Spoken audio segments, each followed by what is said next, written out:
What's going on, everybody? It's Cody. Welcome back to the channel. Here to break down the Sunday slate, Wnba. We've got a split slate again. A bit unfortunate. I don't know why they're not doing the full 4 games on the main slate. We got the first 2 games, 10K to first. Then we got the late 2 games, 2K to first. I will go over each team, break it down real quick. But let's look back at my lineup for today. Looking pretty good, obviously. I hate that it was only 2K to first for the main contest. It did not get close to filling. Obviously, people were pretty disappointed, I would imagine. I know I was with the prize pool for today, but I ended up just playing Stars and Scrubs, stacking up Asia, Stewie, and JJ in the first game. Stewie underperformed for me, but good ownership numbers for her and JJ. Asia did Asia things. Obviously, like Ray Burrell should be playing more, but when I play her, Kia Nurse decides to make almost every shot she takes, so she's getting extended. So that's not optimal, but it is what it is. I'll still make good money on this slate, which is all I can ask for. Cashed every slate since WNBA's been back, but it's not. Last night was not about me. It was absolutely amazing. This is what I love about offering content, having everyone in the Discord. Nights like last night, like we took down one of the Discord guys split first on the main slate. Multiple Discord guys split first on the showdown, and then we had first place on underdog drafts. We had like 7th place, we had 9th place, we had 12th place on underdog. Just surrounded the leaderboards and took everything down last night, except for FanDuel. But it is what it is. Like, this is what makes me so happy. Like, I would rather see people that I've helped do well than me personally. Like, I would rather help others than get my own personal gain. I live for nights like these. These are my favorite nights to talk about. But let's kick back over here. They only have odds for these first 2 games. Sun at the Dream, 7.5 point spread. Sun are favorites, 155.5 total. And then Storm at the Fever, Seattle's 2.5 point favorites, 167.5. Seems a bit weird with, Indiana almost let that game slip away. They blew that huge lead, but Seattle just lost to Atlanta. Like that was a rough loss. I can't believe they're favorites on the road.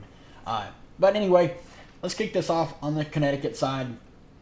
Obviously, Alyssa Thomas back up over 10K. Only played 31 minutes because they were absolutely dog walking Dallas. She pushed close for a triple-double. She looked really good out there, moving well. Would expect around that same amount of minutes, especially if the game was to blow out. Atlanta's not that good of a team, but they are fully healthy, so would expect them to be a little bit more competitive going forward. Just their coach is going to be the one that holds them back. But if this game was to stay competitive, I fully expect Alyssa Thomas to absolutely smash. DeWanna Bonner absolutely lit up Dallas, who can't defend anyone. Played 33 minutes, put up almost a 50 burger. Just could not miss. It was pretty cool to see her just shoot the lights out. Same with Marina Mabry. She started off super hot, like 22 or 23 fantasy points in the first half. Then immediately picked up a couple extra fouls and had to sit a little bit. She was well on her way to play like 34 or 35 minutes. Then the game blew out, so she lost minutes there. But I do have interest in Mabry as well. I think Bonner's a great tournament play. I think Bree Jones is a solid tournament play at 8,100. Dejanay Carrington is back. Would expect the starters to be Mabry, Dejanay, Bonner, AT, and Bree Jones, with Ty Harris moving to the bench. She was the one that saw her minutes tick down a little bit last night. Burton played well off the bench. I think she's fine play at 5,400. I'm not expecting her to play near 24 minutes. With Dejanay back, I would expect like 12 to 15. But she's fine for tournaments. Tiffany Mitchell remains out. Olivia Nelson-Ododa will play the backup 5. And that's really it. Like, Celeste Taylor may get one rotation, but with Dejanay back, there's just not a lot of minutes to go around unless you think the game blows out. On the Atlanta side, Ryan Howard still sub 9K. I don't understand why. She went for 50 against Seattle in one of the toughest matchups. Like, she's going directly from Seattle, one of the best defenses in the WNBA, to Connecticut, arguably the second best defense in the WNBA. The deal with Ryan Howard, I always mention she's one of my favorite players, but when she shoots like this, she has some of the biggest ceilings of any player in the WNBA. Obviously, she can go out and shoot 1 of 9 and absolutely sink you, but she has massive, massive upside at 8,900. I love going right back to her. Tina Charles at 8K. Don't mind her. She ticked all the way back up to close to 30 minutes, so if the minutes are going to be there, I think she's underpriced. Alicia Gray, 7,700 is perfectly fine. I think she's a little bit underpriced there. Jordan Canada, 6,900. I have interest in her. She played 29 minutes in her first game back, shot 2 of 10. She's more out there for her peripheral upside. She's a great facilitator. So obviously 32 fantasy points and she shot 2 of 10. I'm going to have some interest there. Cheyenne Parker, woof. Only played 11 minutes, 1 fantasy point. Ugh. Naz Hillman all the way up to 6K. She played 34 minutes, just played huge minutes, was a demon on the glass, but really can't expect her to play that many minutes again. And at that price point, she's not a very good offensive player, so really hard for me to get to anyone else down here. My main focus on this team is going to be Canada, Howard, and Charles, and then just figuring out the rest from other teams. Moving on to this next game, Seattle at Indy. We know that Indy plays absolutely abysmal defense. They do not care how many points you score. They just want to play fast and outscore you. A lot like the Aces. NECA at 10.3K. Her price has come down some from this down game yesterday against Atlanta. I have interest in her. Joel Lloyd, like I always say, feel like a broken record. Anytime she's sub 10K, I'm going to have some interest. She shot 7 of 19, put up 31 fantasy points. She can put up 50 in this matchup. Like, she's going to get open looks. Indiana is just leaks points on defense. Ezzy, man, really, really disappointing in 4 of her last 5. Pretty much all of them. Like, this 33-point game against Atlanta was good, but she could be better. 8,700 is a really, really good price. It's super tempting. SDS at 8,600 looks great. Horston, 7,100, perfectly fine as a tournament play. She should play high 20s, maybe push 30 minutes. Not asked to do a lot on the offensive end, but the nights that she scores in double figures, she can really pop off. Whitcomb is the one play I would play off the bench. She's going to play low to mid-teens minutes and can always get hot shooting the 3-ball and get there. Really, everyone else, if you think the game was to blow out, you can reach for some of these players. Otherwise, I don't have much interest. On the Indiana side, obviously Caitlin Clark at the top, 12K, firmly in play. She come out on fire and completely cooled off in the second half. Still 15 peripheral stats and 29 real-life points. I mean, there's not much needs to be said about Caitlin Clark. She's almost to that territory where it's really hard to fade her. You just have to figure out the rest of your lineup. Aaliyah Boston, 11.1K. Not the best matchup going up against Ezzy and NECA, but she has big upside. Only 32 fantasy points here against Phoenix, but she looked like she was struggling to get into her groove. I think she can recover and have a good game here.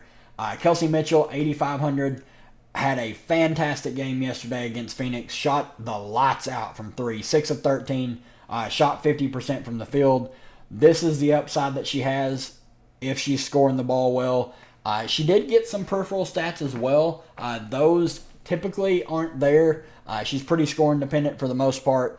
Perfectly fine as a tournament play. Nalissa Smith, 8,300. Not the best matchup, and the minutes weren't the best against Phoenix. She disappeared for a large majority of the second half. She played her one rotation deep into the third quarter and then did not come back until like 4 or 5 minutes to go in the fourth. Katie Lou, 6,200, probably someone I'm just staying away from. She's just not asked to do a lot. Doesn't get very many peripheral stats. Needs to hit her threes to hit any kind of value, and at that price point, really hard to even hit value there. Lexi Hull is someone I have some interest in at 4,500 if you're looking for salary relief. Played 19 minutes. They are playing her she's out there for her defense and for her ability to hit open threes, because she's going to get open looks. So don't mind going there, but that's really going to be it for this main slate. Let's kick over here to the late slate and break it down real quick, and then we'll get out of here. On the Sparks side, they're playing right now, obviously playing a back-to-back. Same with the Aces. Aces just lost right before I started recording this video. Wnba and Stevens at the top, probably the two best plays on this team usage-wise. Wnba, this is ultra revenge for her. I mean, they're in that... she's suing the league and the Aces. It's really messy. She always shows up when she plays against the Aces. I mean, here, 37 minutes, 54 fantasy points. 36 minutes, 39 fantasy points earlier this year. 33 and 46. So she's going to show up and show out. I do like getting to her as a contrarian spend up. Azura Stevens really, really cooled off. She's not having the best game today, and they instantly pulled her in the first quarter after like a minute and a half rotation, which was super weird. She wasn't injured. She's come back. She's a contrarian play at 9,400. Rakia at 8K. It's a good matchup, but my worry with her is she's been pretty score independent. The peripherals are really up and down with her. Ari McDonald is without a timetable to return, so she is out. Ray Burrell needs Kia Nurse to play poorly to get extended, but she's a good three-point shooter, could play quite a bit if Nurse plays poorly. Talbot is really going to play like that mid-range bench big role, like 12 to 16 minutes off the bench. If Rakia struggles, you could see Talbot get a little bit more run. Clarendon is out. Lexi Brown is out. Obviously, Cameron Brink is still hurt. They do not have Odyssey Sims in the player pool again. And they do not have Crystal Dangerfield in the player pool. For some reason, I don't know why she's in the pool today, but not for this slate tomorrow. Makes no sense. Uru probably is going to have to play 10 to 12 minutes off the bench. Cook, not expecting her to get a lot of run with Sims on the team now. On the Aces side, obviously the main culprits that you're going to want to play. Asia at the top, 13.5K. Pretty much just play her and figure out the rest. That's my philosophy when she's on a slate. Jackie Young, 9,500. I have some interest in. The Sparks are awful on defense. The only worry with this game is potential blowout. But the Sparks always play the Aces close. I mean, they've played them close in 2 of 3 and beat them in 1 of those 3 games. So I'm expecting this game to be competitive. Kelsey Plum, 8,800. Obviously, big ceiling. Fantastic matchup. Chelsea Gray, 7,400. I think you can go there, but I think they'll be a little careful on her minutes on a back-to-back. I do like Tiffany Hayes as a contrarian tournament play, especially if you think Chelsea Gray is limited in any way. Alicia Clark is another play that's fine. No real interest in really anyone else down here. Last game of the slate, Chicago at Phoenix. Chicago is also playing a back-to-back, and they just played Phoenix the other night and got absolutely obliterated. Phoenix will be playing their 3rd game in 4 days. On the Chicago side, Angel Reese at the top. She's shooting abysmally bad today, just like she did against Phoenix the other day. She just needs to slow down. She just gets in such a hurry. Obviously, big ceiling with the rebounds if the points are there. Kennedy Carter is playing. She'd come off the bench today. But if she starts, I would have some interest. If she's coming off the bench, I'm probably staying away. Cardosa, 7,900. Not really for me at that price point. I think there's just better plays around her. Same with Lindsey Allen and Dana Evans. Around that price point, they're just going to take minutes away from each other. It's really hard to play either of them. Izzy Harrison, 5,800. I think that's about the range you can play her, and maybe hope that Reese or Cardosa was to get in foul trouble and she would get extended. Wnba continues to be $4,700. I'll always have interest at that price point with her playing low to mid-20s minutes, and she can shoot the 3 ball. Banham started again today, even with Carter back. If she continues to start, I think 4,100 is too cheap. This is a fantastic matchup. She did not shoot very good against Phoenix the other night, 3 of 10, but can get hot and shoot the lights out really any slate. DeShields is the other one that I think is playable, but she's not going to get very many minutes, so it's like a deep tournament play if you're making a bunch of lineups. On the Phoenix side, as you can tell, there's not a lot of players on this squad. They did lose Celeste Taylor. So really, you're going to see the 5 starters, Mack, Herbert Harrigan, and Sutton off the bench. Not really expecting Sutton to play very much. She played 4 minutes against Indy. She looked awful in those 4 minutes, and that's why they just insta-pulled her and never put her back out there. Herbert Harrigan played 11 minutes. She's fine. Mack played 17 minutes. Some of those minutes came because BG foul trouble, but Sophie Cunningham played 35 minutes. Would expect something similar tomorrow. Dinah Taurasi played 33 minutes on a back-to-back. They're just going to play their starters a ton, assuming this game was to stay competitive. BG played 25 minutes and was in massive foul trouble. Natasha Cloud played 38 minutes. And then Kalia Copper practically played the entire game. She played 38 minutes as well. Went crazy. This is another matchup where, we just saw it against Chicago, where she shot 12 of 19, didn't put up very many peripheral stats, still put up 37 fantasy points, but this is the upside that she brings. 14 peripheral stats and 32 real-life points, a 50-point burger. I have some interest in Kalia Copper always, for tournaments especially, but she's facing her former team. She is definitely petty enough to want to put it on them, and she fits the mold of how you beat Chicago. So that's going to do it for me, guys. If you enjoy the content, leave a like on the video. Hit the subscribe button. We're still on the road to 500 subscribers, getting super, super close. Hop in the Discord. The link is in the description below. I try and help everyone I can in there, try and answer as many questions as I can, and I will drop the underdog rankings for tomorrow's big 4-game slate a little bit later on tonight. But good luck to everybody, and we'll see you in the live stream tomorrow.